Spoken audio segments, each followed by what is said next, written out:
260 feet नीचे बना हुआ है। दावा है कि ईरान ने इस जगह को रूसी S-300 एयर डिफेंस सिस्टम से सुरक्षित किया है। यह भी दावा है कि इसी प्लांट में यूरेनियम U-235 का उत्पादन होता है, जो परमाणु बम निर्माण के लिए बेहद अहम है। वैसे तो इजराइल ईरान के एक और परमाणु ठिकाने नतांज तक अटैक कर चुका है, लेकिन फोर्डो अभी इजराइल के हमले से सुरक्षित है। और यह भी माना जा रहा है कि फोर्डो प्लांट को खत्म करने तक इजराइल के हमले रुकेंगे नहीं। फोर्डो को फोड़ देने तक, तबाह करने के लिए इजराइल को अमेरिका के बंकर बस्टर बॉम्ब की जरूरत पड़ेगी, क्योंकि वो इतना अंदर है, अंदर जाके ना फोड़ना पड़ेगा। ईरान से सारा झगड़ा ही परमाणु बम को लेकर चल रहा है। अगर इजराइल या अमेरिका ईरान के इस परमाणु किले को ध्वस्त कर देंगे तो ईरान के पास कुछ बचेगा ही नहीं। ईरान के बारे में कहा जाता है कि उसने जमीन के अंदर एक पूरा शहर बसाया हुआ है, जहां उसने अपने सारे हथियार और सैन्य ठिकाने बनाए हुए। आप तस्वीर देखिए, जैसे वो आप देखते ना, हमास वालों ने जमीन के अंदर पूरा निर्माण किया रहता है, ये उसका बाप बना रखा है। आप देखिए अंदर कैसे टनल हैं, कैसे हथियार हैं। ये ईरान है। इसी साल ईरानी सरकारी चैनल ने एक वीडियो जारी किया था जिसमें ईरान का ये अंडरग्राउंड शहर दिखाया गया था। इस अंडरग्राउंड ठिकाने में सेना के ऑपरेट करने के लिए सारी सुविधा थी। ईरान ने अपनी इस अंडरग्राउंड फैसिलिटी को मिसाइल सिटी बताया था। ईरान की इसी तरह की अंडरग्राउंड सैन्य अड्डों को उड़ाने में अमेरिका के बंकर बम बहुत काम आ सकते हैं। लेकिन अमेरिका और इजराइल दोनों इस बात को अच्छी तरह से समझते हैं कि ईरान का कितना भी नुकसान हो जाए, ईरान कितना ही बर्बाद हो जाए, जब तक ईरान का सुप्रीम लीडर खामनेई जिंदा रहेगा, तब तक ईरान अमेरिका और इजराइल के लिए नासूर बना रहे। इसलिए इजराइल और अमेरिका दोनों का मानना है कि भाई ये खामनेई को तो मारना होगा। इजराइल के डिफेंस मिनिस्टर ने तो यहां तक कह दिया कि खामनेई का हाल सद्दाम हुसैन जैसे होने वाला है। सद्दाम हुसैन इराक का राष्ट्रपति था, जिसका तख्ता पलट अमेरिका ने 2003 में कर दिया था। अमेरिका सेना लेकर 2003 में इराक में कूद गया था और सद्दाम हुसैन को पकड़ लिया था। सद्दाम हुसैन को पकड़कर अमेरिका ने उस पर केस चलवाया और उसे फांसी दिलवा दी थी। सद्दाम हुसैन का जैसा हाल अमेरिका ने किया था, वैसा ही खामनेई का हाल अमेरिका और इजराइल मिलकर करना चाहते। सबसे दिलचस्प बात यह है कि अमेरिका ने इराक में घुसकर सद्दाम हुसैन का तख्ता पलट यह कहकर किया था कि सद्दाम हुसैन के पास वेपन ऑफ मास डिस्ट्रक्शन है, जो दुनिया के लिए खतरा है। ईरान पर भी इजराइल ने यह कहकर हमला किया है कि ईरान कुछ ही वक्त में एटम बम बना लेने वाला है, जिससे वो दुनिया के लिए खतरा बन गया है। हालांकि इराक में वेपन्स ऑफ मास डिस्ट्रक्शन वाली अमेरिका की थ्योरी बाद में गलत साबित हुई थी। ईरान के मामले में भी यह क्लियर नहीं है कि वो एटम बम हासिल करने के करीब है भी या नहीं।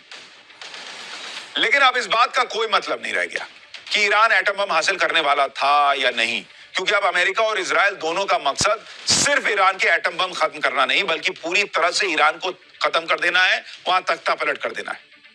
अगर ईरान एक बार अमेरिका इजराइल के कब्जे में आ गया तो फिर यहां से मिडिल ईस्ट का गेम पलट जाएगा। आपको नक्शे से समझाता हूं कि ईरान की अहमियत क्या है, जरा आप इसको समझिए कि ईरान चीज क्या है। जरा इस मैप को देखिए आप। जब आप इसको देखेंगे तो आपको समझ में आएगा कि भाई हम किस जगह की बात कर रहे हैं। इसमें अगर आप गौर करेंगे, ये पूरे मिडिल ईस्ट में वर्चस्व की जंग की बात है, क्योंकि आप ये देखिए, ये जो आप हिस्सा देख रहे हैं, काला हिस्सा, ये तेल अवीव है।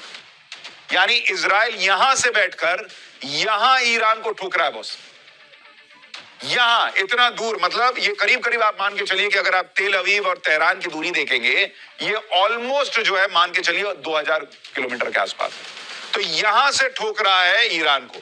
लेकिन अगर आप पूरे इस मैप को देखेंगे, भाई यहीं पर इराक है, सीरिया है, तुर्की है, अर्मीनिया है, अजरबैजान है, तुर्कमेनिस्तान है, अफगानिस्तान है, इधर पाकिस्तान है और सऊदी अरब है, और यहां पर इजराइल जो है वो बैठा हुआ है। यानी अगर ईरान, जो अगर आप मिडिल ईस्ट की बात करेंगे, मिडिल ईस्ट में यहां पर ईरान जो है वो एक बड़ा देश है। अमेरिका अगर ईरान में घुस गया तो फिर तुर्की, रूस, चीन की तिकड़ी का मिडिल ईस्ट में खेल खत्म हो जाएगा और अमेरिका फिर से पूरी दुनिया का दादा बन जाएगा। आप एक बार इस तस्वीर को भी देखिए। अब इसमें आपको अमेरिका भी नजर आएगा। ये देखिए, यहां पर अमेरिका है और ये हम आपको पूरा जो है वो मिडिल ईस्ट का हिस्सा दिखा रहे हैं, जहां पर यूएई, ईरान, इजराइल आपको यहां पर दिखाया, Egypt, Saudi Arabia, Ethiopia, south Africa. लेकिन यहां पर आप देखिए, ईरान जो है वो एक बड़ा देश है, बिल्कुल सेंटर में। आप यहां देखिए, और इसलिए इसकी अहमियत बढ़ जाती है। यहां पाकिस्तान है, यहां अफगानिस्तान है, जहां पर अफगानिस्तान में अमेरिका घुसा था। लेकिन भाई ईरान में जाने का मतलब है कि आप मिडिल ईस्ट में एक बहुत बड़े देश को कब्जा कर लें, और वहां पर तेल का खेल भी है, ये भी याद रखिए। अफगानिस्तान में वो नहीं था। और यहां ईरान जो है, अगर ईरान में अमेरिका घुस गया तो रूस और चीन और ये तुर्की है, ये सब अनकंफर्टेबल हो जाएंगे। इसलिए ये ईरान में घुसना अमेरिका का जो है वो कोई मामूली बात नहीं होगी, ये याद रखिए। यही वजह है कि आप देखिए कि चीन, रूस और तुर्की तीनों ये बात कह रहे हैं कि इजराइल ईरान का युद्ध तुरंत खत्म होना चाहिए। चीन, रूस और तुर्की तीनों खुलकर ईरान पर इजराइल के हमले की आलोचना कर चुके हैं, क्योंकि इजराइल और ईरान के युद्ध से रूस और चीन के बीच होने वाली गैस डील पर खतरा हो सकता है। रूस पाइपलाइन के जरिए हर साल चीन तक 50 बिलियन क्यूबिक मीटर गैस देने की डील करने वाला है। इसके लिए सितंबर में पुतिन चीन भी जाने वाले हैं। दूसरी बात यह है कि रूस और ईरान अच्छे पार्टनर हैं।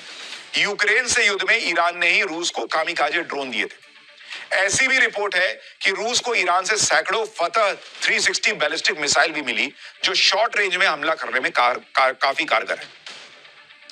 रूस को यह डर है कि अगर ईरान पर मुसीबत आई तो मिडिल ईस्ट में वो अपना एक अहम साथी खो देगा।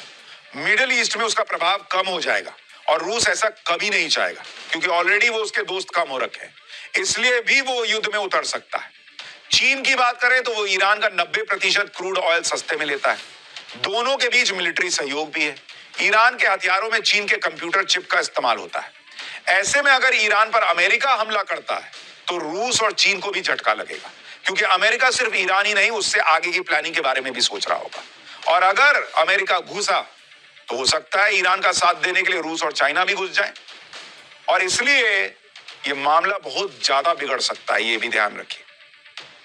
कुछ लोग कह रहे हैं कि ईरान इजराइल की लड़ाई का भारत पर भी बड़ा असर पड़ेगा, क्योंकि जब से ईरान इजराइल का युद्ध शुरू हुआ है तब से कच्चे तेल के दाम 10% ऑलरेडी बढ़ चुके हैं। हालांकि अभी भारत के पास पर्याप्त मात्रा में तेल का भंडार है। सरकारी आंकड़ों के मुताबिक भारत के पास अभी 74 दिन का तेल भंडार मौजूद है। अगर यह युद्ध लंबा चला और ज्यादा भीषण युद्ध हुआ तो कच्चा तेल अभी $70 से $75 प्रति बैरल है, जो $120 प्रति बैरल तक पहुंच सकता है। इससे पूरी दुनिया में पेट्रोल डीजल महंगा हो सकता है, जैसा कि रूस यूक्रेन युद्ध के दौरान हुआ था। ईरान के पास स्ट्रेट ऑफ हॉर्मज भी है। यह समुद्र का बेहद ही संकरा रास्ता है, वो जो आप एकदम चुन्नू सी जगह देख रहे हैं, इसे स्ट्रेट ऑफ हॉर्मज कहते हैं। जो आप ईरान का लाल हिस्सा देख रहे हैं, ऐसे ऐसे देख रहे हैं, ऐसे पहाड़ जैसा एक छेद बना हुआ है जहां पर एरो गया हुआ है। तो आपको एक बार यहां दिखाता हूं, एक बार इसको देखिए। ये आपको जो दिखा रहा हूं ना, ये है स्ट्रेट ऑफ हॉर्मज। अगर आप ये देखेंगे, पर्शियन गल्फ है, यहां कुवैत है, ये यूएई है, और जो तेल जाता है ना बॉस, अगर आप इसको देखेंगे तो यहां से इसी तरह से होते हुए उसको जाना पड़ता है। ये देखिए, ये है रास्ता, ये देख रहे हैं। अब अगर ईरान ने ये रास्ता ब्लॉक कर दिया बॉस, तो फिर है कांड। ये समुद्र का बेहद ही संकरा रास्ता है, जो दुनिया भर में तेल सप्लाई करने के लिए बहुत जरूरी रास्ता है। यहीं से दुनिया भर के जहाज तेल लेकर निकलते हैं। दुनिया में रोज तेल की जितनी खपत होती है उसका 20% हिस्सा इसी रूट से होकर जाता है। अगर ईरान ने इस रास्ते को बंद कर दिया तो दुनिया के लिए तेल सप्लाई कम हो जाएगी और इससे तेल का नया संकट आ सकता है। लेकिन भारत सभी संभावनाओं को देखते हुए तेल सप्लाई के लिए वैकल्पिक रास्ते ऑलरेडी खोज रहा है, जिसमें कैसे भी हालात बने भारत को कोई दिक्कत ना हो। ऊपर से वैसे ही भारत अब रूस से अच्छा खासा तेल लेता है, अमेरिका से तेल लेता है, तो भारत जो है वो बहुत मुश्किल की स्थिति में अभी तो नहीं दिख रहा तेल के मामले में, मैं कह रहा हूं। ईरान भी अपनी पूरी ताकत लगा रहा है कि वो इजराइल का मुकाबला कर सके। ईरान पर भले ही इजराइल के बम फूट रहे हों, लेकिन वो अमेरिका को भी धमका रहा है। ईरान के सांसद महमूद नबावियान ने कहा है कि इजराइल पर हमला करना जितना मुश्किल है उससे आसान है इस इलाके में अमेरिकी हितों, सैन्य अड्डों और युद्धपोतों को निशाना बनाना। जिस तरह से ईरान और इजराइल के बीच 5वें दिन भी जबरदस्त वार पलटवार जारी है, उससे सवाल उठे हैं कि क्या अमेरिका की मदद के बिना इजराइल ईरान को घुटने टेकने पर मजबूर कर पाएगा या नहीं। क्योंकि 5 दिनों की लड़ाई में भले ही ईरान को भारी नुकसान हुआ, लेकिन इजराइल के शहरों में भी तबाही मची नजर आई। आज ईरान ने तेल अवीव में इजराइल की खुफिया एजेंसी मोसाद के हेडक्वार्टर पर एयर स्ट्राइक करने का दावा किया। इस हमले के बाद मोसाद के हेडक्वार्टर से धुआं उठता नजर आया। इसके अलावा ईरान ने इजराइल के मिलिट्री इंटेलिजेंस के निदेशालय पर भी मिसाइल दागी। इजराइल के आयरन डोम ने इन मिसाइलों को हवा में मार गिराने के लिए 10 इंटरसेप्टर मिसाइलें दागी, लेकिन बिल्डिंग को तबाह होने से नहीं बचा पाए और वहां जोरदार धमाके होते नजर आए। सेंट्रल इजराइल के हर्जेलिया शहर में भी ईरान की मिसाइलें मौत बनकर बरसी। मिसाइल फटने से वहां एक बस तक में आग लगी। इजराइल की राजधानी तेल अवीव में ईरान ने ताबड़तोड़ हमले कर रखे हैं, जिसकी वजह से कई इमारतों को नुकसान पहुंचा है। इजराइल की तस्वीर है। मिसाइल फटने के बाद इमारतों से आग की लपटें भी उड़ती हुई नजर आई। ईरान के ऐसे पलटवार की वजह से इजराइल चाहता है कि अमेरिका भी इस युद्ध में कूद जाए, जिससे ईरान का सरेंडर तुरंत रुक करवाया जा सके। इजराइल अपनी तरफ से कोई कसर नहीं छोड़ रहा। तेहरान खाली करने की धमकी देने के बाद इजराइल ने भी हमले तेज कर दिए। आज इजराइल ने एयर स्ट्राइक में ईरान की सेना के deputy commander major general Ali Shadmani को मार गिराने का दावा किया। शादमानी को ईरान के सुप्रीम लीडर खामनेई का करीबी माना जाता है। शादमानी ने 4 दिन पहले ही war time chief of staff की जिम्मेदारी संभाली, यानी भाई साहब ने अभी अभी जिम्मेदारी संभाली, इनको भी निपटा दिया इजराइल ने। इजराइल की बमबारी से तेहरान में जबरदस्त धमाके हो रहे हैं, धुआं हर तरफ दिख रहा है। इजराइल ने तेहरान का वो हाल कर दिया है कि जिधर देखिए उधर बम फटते दिख रहे हैं। आज तेहरान में हुए एक बड़े हमले में इजराइल ने मिसाइल लॉन्चर तबाह करने का दावा किया। इजराइल ने सटीक एयर स्ट्राइक में तेहरान एयरपोर्ट पर खड़े ईरान के 2 F-14 फाइटर जेट तबाह करने का दावा किया है। इजराइल ने इस हमले का वीडियो भी जारी किया है, जिसमें फाइटर जेट पर बम गिरता हुआ नजर आ रहा है। इजराइल की आर्मी ने ईरान पर हमले का एक और वीडियो जारी किया, जिसमें उसने मिसाइल लॉन्चर से लदे ट्रकों को उड़ाने का दावा किया जो तेहरान की तरफ जा रहे थे। भाई इजराइल तो बम पर बम मार के ईरान को फोड़ रहा है, लेकिन पाकिस्तान कहां गया जो कह रहा था कि मुस्लिम देश के नाते वो ईरान को बचाएगा? आओ बचाने, कहां खड़े हो?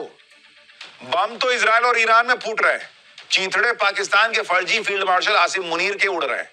पहले मुनीर ने इंडिया से पंगा लिया तो दुनिया में पाकिस्तान का खेल एक्सपोज हो गया।